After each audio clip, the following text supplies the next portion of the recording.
the Jets, just front office people, ownership, coaches, something in the water, in the dirt. I don't know. It doesn't matter who they sign or bring in. The line that I've used for 10 years is that's where quarterbacks go to die. There's nothing they can do. You signed Geno Smith. Nothing against Geno Smith, but I would have signed Kirk Cousins. I know that sounds crazy, Arash. I would have signed Kirk Cousins over Geno Smith of what we've seen out of him.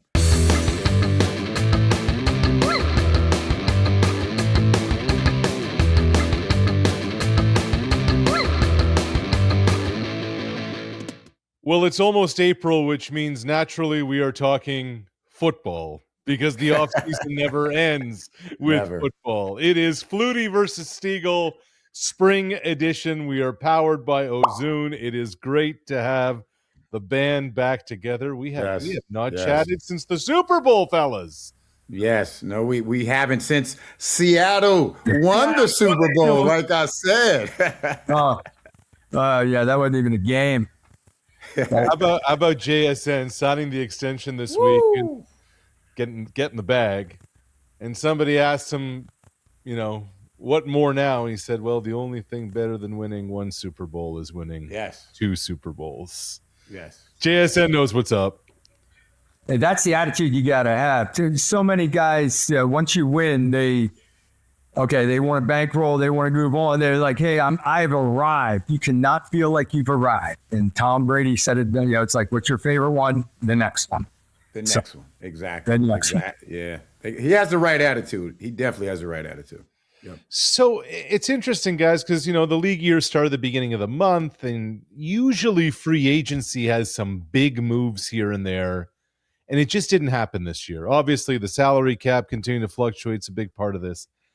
But the Maxx Crosby thing is wild. and I wanted to get your takes on this because everybody knew what Maxx Crosby, what his health situation, what his knee situation was going into it, including Baltimore.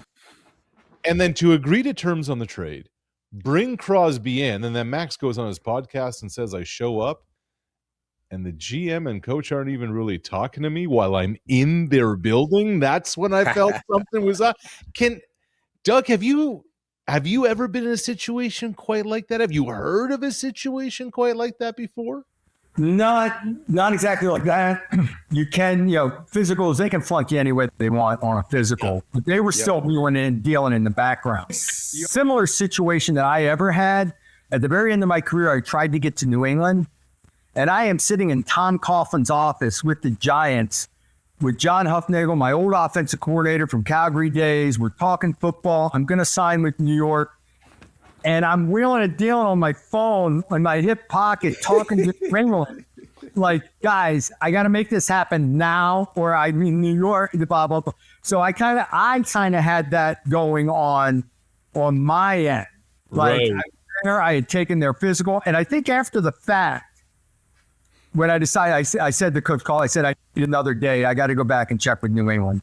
And I think they're out on it. They said they flunked me on my physical in New York with New England. Because they need to save face. Is that why? They needed to save face, yes. They need to save face. Milt, you ever heard of something like this? I haven't, but this is my theory on what happened. Because they could have passed him on the physical. They knew what they were getting. They knew he had knee surgery. They knew he was on crutches, a few weeks before that. So they couldn't pass him on the physical. But in theory, I think this is what happened. They saw Hendrickson. No one was signing him in that early tampering period. It was like, well, hold on. We can get him for a lot cheaper than what we're paying Crosby. So let's go out and flunk him and sign Trey Hendrickson. Another thing that happened was they lost 2 of their young guns. They lost the best center in the league. They lost Isaiah Likely, one of the up-and-coming tight ends. So they were like, we need our draft picks. We can't give away 2 first-round draft picks when we just lost 2 of our young guns. Both of these guys 25, soon to be 26. So they were like, well, hold on. Is Maxx Crosby that much better than Trey Hendrickson? I don't think so. He has a motor that's a lot better, but as far as getting after the quarterback, Trey is right there with him. So they said, okay, let's fail him on his physical, get our 2 first-round draft picks back, and get Trey in here. And that's exactly what they did. So they could have passed him on that physical. They knew he had knee problems. So my thinking was that's the theory. That's what I'm thinking what happened. And that is exactly what happened. They were buying time. All of a sudden, they realized they had a discount similar player, and they went for it, put him on hold, and said, flunk the physical. I had a physical. My biggest contract I ever had was my last contract in San Diego as a starter, big money. And I went for the physical the day before. We were signing the contract in the morning. And after the physical, they said, that knee's a little loose. They just kind of said it. I didn't sleep a wink all night long. I'm like, this is the biggest contract. I'm at the end of my career. I really need this. I want this contract. Couldn't sleep. Got in the morning. We went down, signed the contract. Then after I signed them, go, what was the deal with my knee in the Oh, no, you're fine. They were fine. They didn't make me feel comfortable the day before, but it was fine. Right. And what about Maxx Crosby having to go back to a team who didn't want him? Oh, yeah. I mean, I know they're the ones who negotiated this big contract, but they didn't want him. They were trying to get rid of him. Now you got to go back to that team and try to go out there and play some football. So it's an awkward situation, but it is what it is, I guess. On that, I think everyone, at first when you walk back in the offices, within the first few days, there's some uncomfortable feelings, but that's gone. Second week of training camp, they're doing what they're doing, and he's back in the swing, and that's water under the bridge. The amazing part, though, is a year from now, they may be in the same situation. They may. That's what I was thinking. Crosby again. Are they still trying to trade him? Yep. And by then, presumably, he won't be coming off of surgery. He won't be on crutches. Here's what I wonder about all this. You come to terms on a trade. And now, if you're an agent, if you're a player, can you trust Baltimore moving forward? Because it's not done till it's done. But if they're willing to rescind things, are you willing to go and come to terms with a team that's willing to kind of pull the chute on you, at the last minute and kind of leave you blindsided? Is that a thing, or is that not a thing? I think it becomes a thing. I think it's in the back of your mind, and maybe you want something in writing first, or because that's the way a lot of people negotiate anyway. They'll negotiate, and once you agree to terms, then they start negotiating again. So every offer should be written. Everything should be written. So I don't know how you work around that, but there'd definitely be a fear. I would fear. The thing about it, any and every team can do this. So if you're going to fear Baltimore, you better fear every other team. It's part of the game. It's a business. Teams are going to do what's best for their team, regardless of who you are, regardless of what you've done in the past. If they feel that a different situation can help out their team more so than you, that's what they're going to do. So it's a business, and as Raz said, it's not done until it's done. It's unfortunate that it happens that way, but that's the nature of the game, and it's all about what's best for the team, not the individual that they're somewhat could be hurting. They don't care about that pretty much. Less than a month to go until the draft. The road to the NFL season is here. Ozune.net has you covered with all the odds, all the props you will need to score big from now all the way until a Super Bowl champion is crowned. Get in on NFL futures and props and odds. You can also get in on NBA, MLB, and more. Check out Ozune socials. Give them a follow to be the first to find out about how you can earn up to $500 in bonus cash to use all of your ice action. Ozune.net. It's your turn now. Just follow Milt Stegall in the playoffs, and you're good. And you're good. Milt called the Seahawks. Milt also talked about the Ravens center, Tyler Linderbaum, going to the Raiders. Got 3 years, $81 million. We all know that Vegas is drafting a quarterback first overall. Everybody believes it's going to be Doug's fellow Heisman winner, Mendoza. Dan Orlovsky's out there lobbying for Ty Simpson. We know a quarterback's going there. Doug, the importance of having an established center for a rookie quarterback is what? Huge. Absolutely huge. You can make all your mic calls pass game wise. Now, a guy like Mendoza, I mean, he's a bright kid. He's going to learn everything right away and be up on it. Pass game is second nature to quarterbacks. Run game, I struggled with run game, mic checks and things of that nature. And to have a guy up front that's solidifying the calls for your offensive line, number one, and for the quarterback, number two, especially pass game oriented. But run game for me was always a hassle. When I came to New England at the end of my career, Dan Copen was there at center, and I had never done all the mic checks with run game. Thank God Dan was there. I was like a rookie again. And I had a guy that was Dan Copen up front making calls for me, helping me out. And then, no, Doug, you over here. I had Thurman Thomas. And when I first came back to the NFL, I had Thurman Thomas in the backfield standing next to me. And I'm making my mic calls. I'm seeing a blitz. 54 is right. Dougie, no, check. Go 52. Okay. Whatever you say, Thurman, we'll come over here. So, yes, that stuff matters. And the connection of those two guys, having an experienced center, there's no doubt that's big. This is big. This is really big. He entered the NFL in 2022. 2023, what happened? Lamar Jackson wins the MVP. He has to be the main reason for that.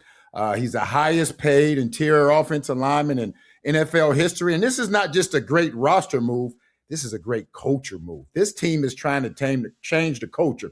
They signed a bunch of guys on their defense. They signed one receiver. But this is the biggest signing for them. This man controls his offense, especially as Doug mentioned, when you got a rookie quarterback coming in, you got somebody who's seen everything, who can help you out, who can slow down the game somewhat for you. This is big for this Raider team. And don't be surprised, and remember who told you this.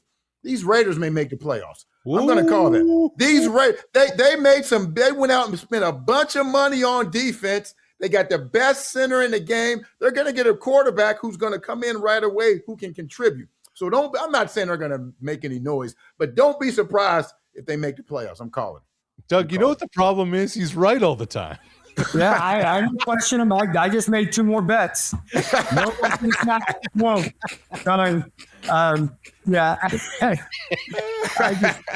It's tough. And I don't care how talented you are and how mentally sharp you are. It takes a little bit to catch up with the speed of the game because mentally you're thinking so much as a rookie quarterback. That center is a definitely comforting feeling for you. I go back to looking at rookie years for guys like even Peyton Manning struggled. His horrible numbers, John Elway, everybody. So there's a learning curve. Now they spend more time in the offseason now than we ever did back in the day. Right. So they have time to catch up and be up to speed day one. So he has a chance. And this is giving him a chance. Well, I'll give Flutie some credit because I think it was around like week 9, week 10. He came on the show and he said, guys, I've watched a couple of Bronco games now, and this Bo Nix has got something. He's got something. And obviously the ankle and wasn't able to play in the AFC Championship game. And here come the Broncos, oh so close. You have a quarterback on a rookie deal. And what do? They go trade for Jalen Waddle. Yes. Walton. I mean, that is a franchise-changing move, isn't it? Without a doubt. Go get it. Go ahead, Milt. You go. Go ahead, Doug. You got it. I'm like, here's some candy, kid. We got some more bells and whistles for you. Go have fun. Big move. And like you said, I hadn't seen a lot of Bo early in the year. And Denver kept winning. And they won ugly and they won close games. But the way he plays down the wire, he was winning games. He was good. And then the more I watched him throw the ball, I was getting impressed. So it's they should have. I mean, if he stays healthy, they're in the Super Bowl. Oh, Doug, we don't know that, Doug. We don't know that. If he had stayed healthy, come on. The way they played the Denver, New England. Oh, of course, that was the snow game, though. So it was an ugly game. But he was right there. He was ready to be there. And I don't know if he beats Milt Seattle Seahawks, but he's going to have a shot to do something. But this is exciting for him. For that team offensively, they're showing the trust they have in their quarterback and their offense, and not that it's making the defensive moves. Jalen Waddle is one of those guys who gets separation. Most guys in the NFL, they're playmakers. They can make plays because they're big and strong. Jalen Waddle, he gets that separation. He can make those big plays down the field. So these Denver Broncos just added Jalen Waddle, and they have to be the favorites to get to the Super Bowl. They have to be because, as Doug mentioned, I'm not going to say they would have won, but they had a pretty good chance if he wouldn't have got hurt. But right now, they're going to have to be one touch. All they needed was one more score. One score. And they scored on They scored on defense. New England scored on defense. I want to say that Denver's offense scored for New England. So in that game, that was an ugly, low-scoring game. So here on one side is Denver, and they're, an embarrassment of riches now on offense. And I guess now that I think about it, they're the favorites to win the AFC, aren't they? I think so. Yeah, I think so. I'm not betting against them. Right. Yeah. Now on the flip side, you're Malik Willis, and you have waited your entire career for a chance to be a starting quarterback, and you endured the garbage in Tennessee, and you were a good soldier in Green Bay, and you did what was asked of you, and anytime Jordan Love went down, you performed, and then Jordan Love gets the job back. Yep, we understand it. First round pick gets the back. Your GM and head coach leave Green Bay. They go to Miami. They say, Malik, come over here. 3 years, 67 mil, 45 guaranteed. Come be your guy. The ink isn't even dry on the contract, and you ship Jalen Waddle down. Man. That's the way it works, man. That's the way it works. You once you got this guy's on his way out. This guy's done. I signed my rookie contract with New Jersey Generals USFL. Yes, they had Brian Syke, the best quarterback in the USFL. The next day, gone, traded. It's like I was like, I gotta play. But also when you're looking at Miami now, 99 million dead money. That's it. There it is. 99 million. There it is. There it is. Meek's going into a situation where he's probably not going to have weapons. He's going to have to make something happen on his own. It could get ugly, but it's an opportunity. It's an opportunity. And you, as a quarterback, when I got my chance in Buffalo, and we were not a lot of high expectations. I think we were 0-3 to start there, 1-3 or 0-3 to start the season, and I got a chance to play. You just want that chance. Yeah. And that's all he's asking for. Give me a chance, give me the ball. Let me try to. He's shown well. His numbers have been good. He's always played well when he's gotten in. So this is a Band-Aid year. This is a year where they're trying to just be competitive, put something on the field that can compete. And they're not in that playoff period. They're not Denver. Doug, you just took everything I was going to say. Everything I was going to say. Make it sound good. You make it sound good. But there was one thing I was going to say about this $99 million cap hit because of Tua. Tua would be sticking around. He'd be running around in a Dolphin mascot outfit or something. I would have used him in some way. I wouldn't have just let him go scot-free. And now he has a chance to be the starter with the Atlanta Falcons. He may be better than what they have there. He may be better than Michael Penix. He may be better. And now you're paying him all this money. He's not there. So it's unfortunate. But Doug says it's a Band-Aid situation. But Malik Willis is getting his opportunity. And if he can show well, he'll be their guy. If not, relatively speaking, they don't have that much invested in him. They'll go out and free agency or go draft somebody else. So it's a tough situation for him. What's that contract again? They don't have much invested. It's like $45 million. It's $45 million guaranteed. Oh my God! I know. Yes. Yes. Over 3 years. It's relatively speaking, it's not that much. No. Once you make your first season in CFL football. Oh my goodness. I was making about $5 an hour, maybe.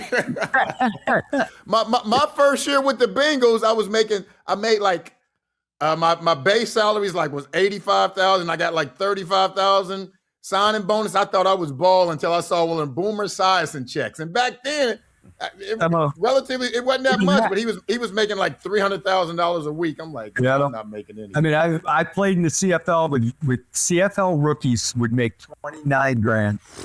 $29,000. And I mean, I remember my brother being a free agent signing with San Diego in '88 and $87,000. That ballpark was talking. Yeah. But you talk about the checks. Your buddy Belichick, Doug, tells the story about how, like, the chief controller, like the finance people of the New York Giants, were having a major issue because the books just weren't balanced and they were off by millions of dollars. And they had to dig into it to figure out what the heck was going on. And they finally show up to Belichick's office and say, we need to go talk to Lawrence. So they go into the locker room, and LT's got millions of dollars of uncashed checks in his locker. In his locker, yes. Books worth. That's just LT being LT. Oh my God. Oh my goodness. Wow. Oh man. I will say this about the dead cap money. Okay. And look, the Dolphins roster is a grease fire. We know that. Mm-hmm. But let's remember, there's a team that just had, at the time, record-setting dead cap money of $85 million over 2 years. $53 million in 2024, $32 million in 2025. Russell Wilson's dead cap with Denver. Different situation. Yeah. You can go draft Bo Nix, and some things can go in your favor. We'll see. We'll see how things transpire there. Anything can happen. Teams can come together. You saw that with New England this year. So you don't count anyone out. But it's our job to take a look and say, look at it black and white. This is what should happen. Right. We mentioned it. We're less than a month before the draft. Doug, when you were coming out of Boston College, off the Heisman, all the accolades, all the notoriety, and NFL teams had all the opinions on you. What do you remember about your pre-draft process, if even such a thing existed?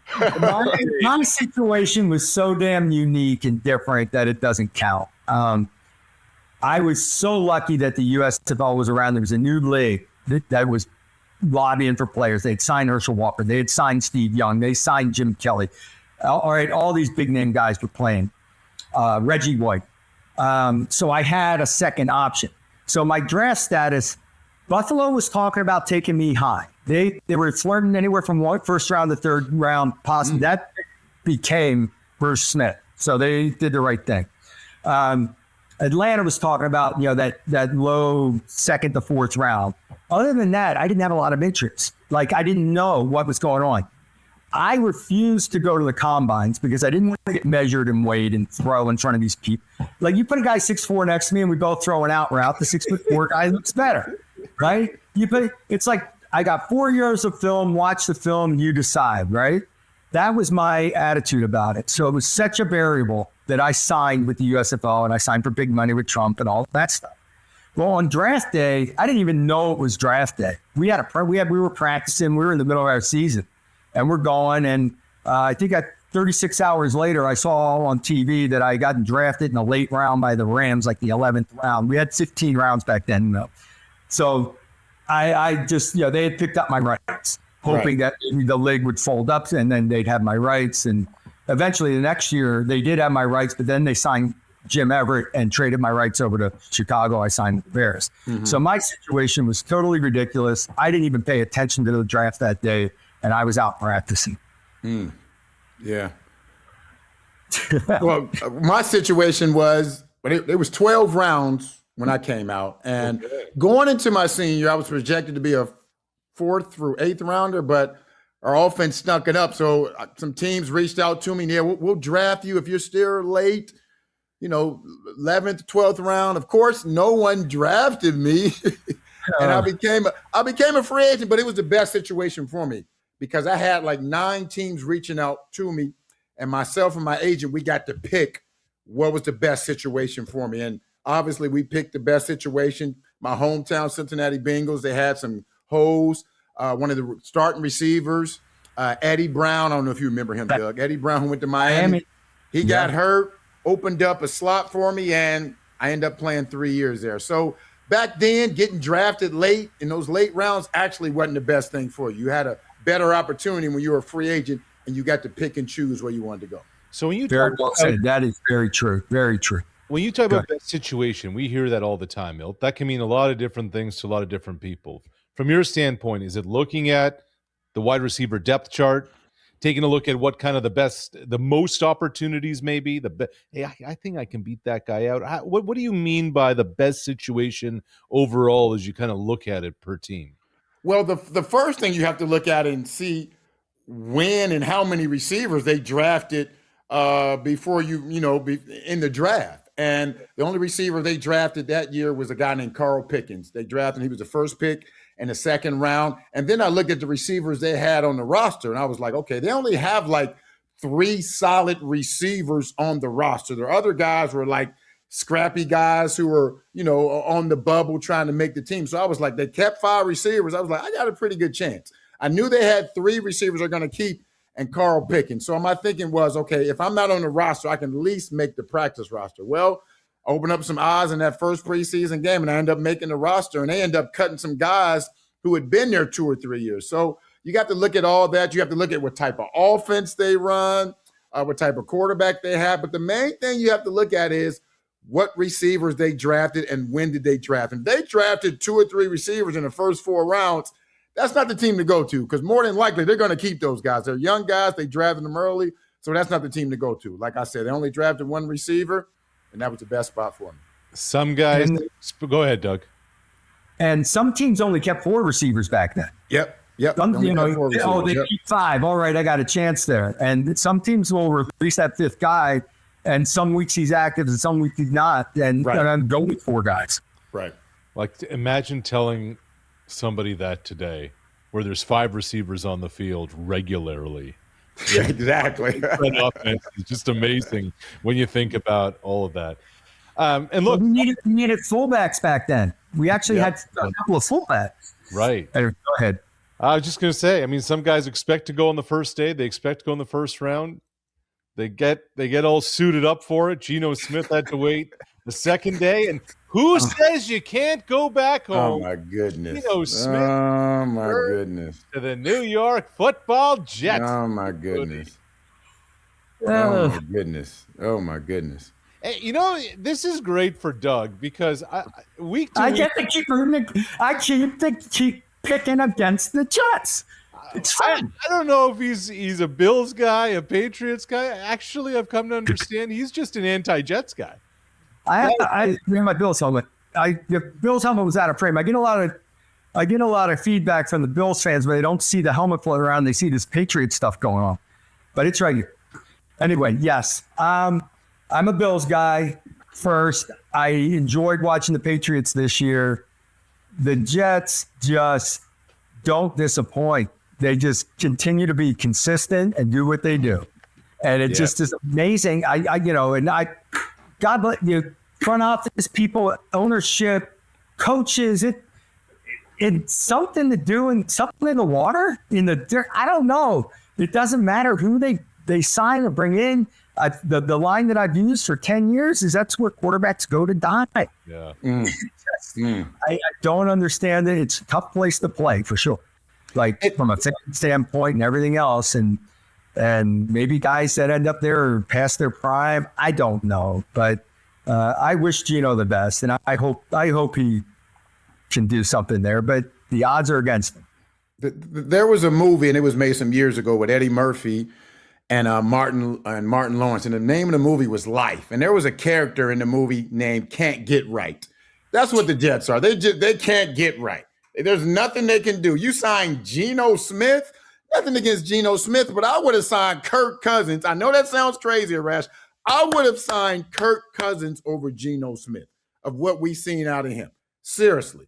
The Jets, I don't know what they're thinking about. I don't know if they're going to draft Ty Simpson with their second pick in the first round, but the Jets can't get right. That owner, that GM, they just can't get right. I don't know how they think this is going to fix that team. I just don't see it. Hopefully I'm wrong. Like I said, I don't want to see Geno Smith fail, but I don't see this situation work. I don't see it. I'll jump through 10 tables if this works. Oh, geez. I got to tell you, there is no quarterback in the league better built for the New York Jets today than Kirk Cousins. I just tell you that. Where's Ryan Fitzpatrick? Bring him back. He was the only one that went there and competed his tail off and won a few ball games. It's off-season, Flutie versus Stegall. We're powered by Ozune. Real quick, guys, we got to go. The Super Bowl is only 10 months away. I want a prediction because Steagall's never wrong. So what's the matchup? What's the winner? Oh, my gosh. Start with you. I'll go what we were talking about. I think Denver's going to be really good. I would pick Denver on the AFC side, and I just picking out of a hat. And at the end of our broadcast, I said San Francisco. Well, now they picked up Mike Evans. So maybe they'll use another difference maker for them offensively, and that usually opens up your tight ends and backs even more to have a tall, lanky stud at X. So I'm going to go with San Francisco. I'm going to go with Denver. Well, as I said, after they won the Super Bowl, they're going to be right back there again. So the Seattle Seahawks, they'll be back in it. And from the AFC, it's finally going to happen. It's going to happen for Josh Allen. This is the year. He won't be crying at the end of the year. He'll be crying maybe because they'll lose the Super Bowl, but at least he won't be crying because he didn't make it to the Super Bowl. But Josh Allen, this is your year, baby. This is your year. Well, the road to the NFL season is here. Ozune.net has you covered with all the odds and props you'll need to score from now all the way to the end of the season. Follow Ozune's socials. You can be the first to find out how you can win up to $500 in free bonus cash. It's Flutie versus Stegall in the spring. I love being back with the fellas. Love talking football.